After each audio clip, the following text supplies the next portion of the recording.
All right, so here we are again. This is the Abbey passage part two. We're going to jump right into it. Um, why do they sing?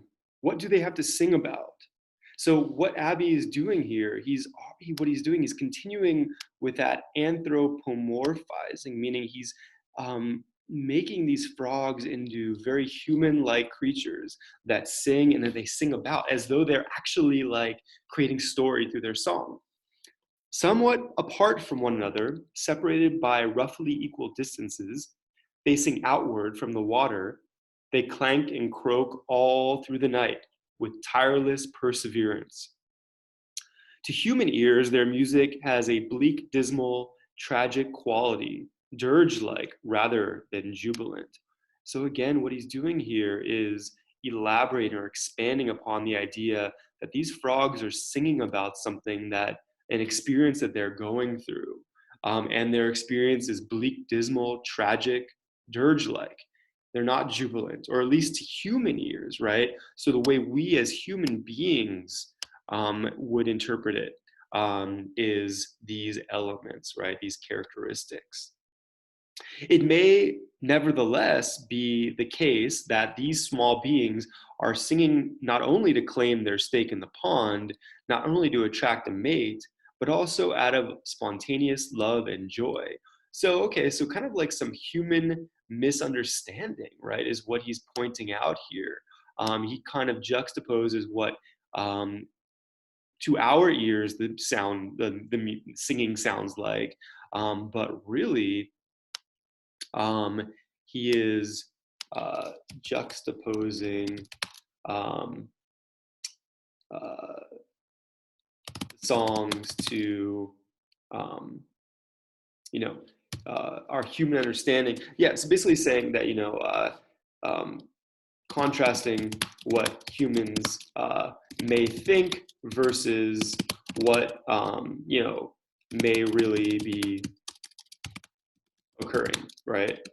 In With these songs, but it's important to point out, all right, that Abbey actually describes the songs as being um, songs of spontaneous love and joy. So again, going back to this whole idea of anthropomorphizing these animals, right? That's super important to point out. Anthropomorphizing, I think that's how you spell it.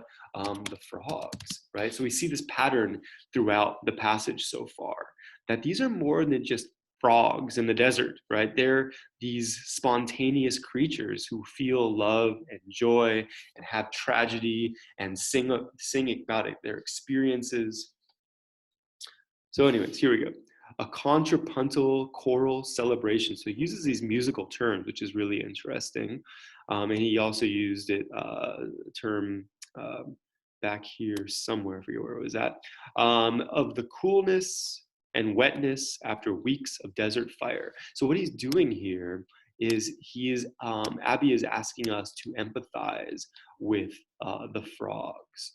So, right, they're celebrating um, it's a celebration of the coolness and wetness after weeks of desert fire. And we can imagine what these frogs must be feeling being out in the middle of the scorching desert. And all of a sudden, the rain comes. And of course, they would celebrate. Of course, that's why they're singing, because there's joy to have water again. These are amphibians, let's not forget.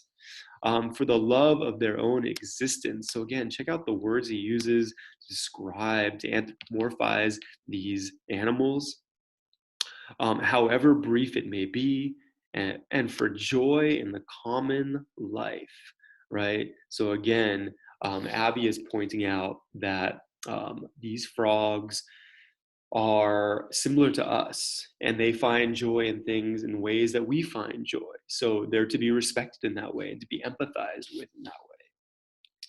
Here we go. Has joy any survival value in the operations of evolution? Well, that's a rhetorical question. Of course it does. I suspect that it does. I suspect that the morose and the fearful are doomed to a quick extinction. Where there is no joy, there can be no courage. And without courage, all other virtues are useless. So I wonder if he's implying something to us as readers about our need to have courage. Okay, I wonder where he's going with that. Um, ooh, I don't want to do that. Therefore, the frogs, the toads, keep on singing, even though we know, if they don't, that the sound of their uproar must surely be luring all the snakes and ringtail cats and kit foxes and coyotes and great horned owls toward the scene of their happiness. So interesting. So the frogs sing despite this up here. Frogs sing in joy despite the dangers, right? So Abbey is creating this real strong sensory image of the natural world, as really beautiful, as fragile, as spontaneous, as unguessable. And in there, there's this mysterious thing that goes on in the middle of the night after a rainstorm where these frogs come to life and they sing. And they sing not just a tragic sounding song, but they sing for joy and they sing to attract mates and they sing despite dangers.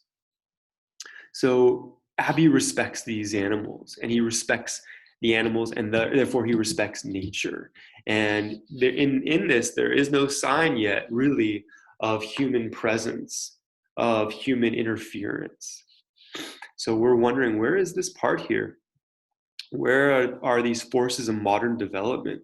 And what is his vision of how we may coexist with this natural world? All right, here we go. I'm going to do one more paragraph and stop. What then? A few of the little amphibians will continue their metamorphosis by way of the nerves and tissues of one of the higher animals. In other words, they're going to get eaten. In which process the joy of one becomes the contentment of the second. Nothing is lost except an individual consciousness here and there. So Abby's like kind of pointing out that, yeah, they may be joyous, they may be human-like, but they're also, their time here is fleeting, much like the pond, I would imagine, that they're currently in, or the pool of water. Nothing is lost except an individual consciousness here and there, a trivial, perhaps even illusory phenomenon. Illusory meaning short-lasting, ephemeral, like an illusion. The rest survive, mate, multiply, burrow, estivate, dream, and rise again. And this gives you definition. The definition, where is the definition? If you click on it, you'll get the definition. I'm not sure why it's not clicking out here, or why it's not showing up. The rains will come, the potholes shall be filled again, again, and again, and again. So what he's doing here is pointing out that despite the joy and the beauty of these animals, life goes on and nature is harsh and cruel, and some will live and some will die, some will metamorphose, and some will reproduce, and others will get eaten. I'm going to pause the video and I'm going to do one more to finish up.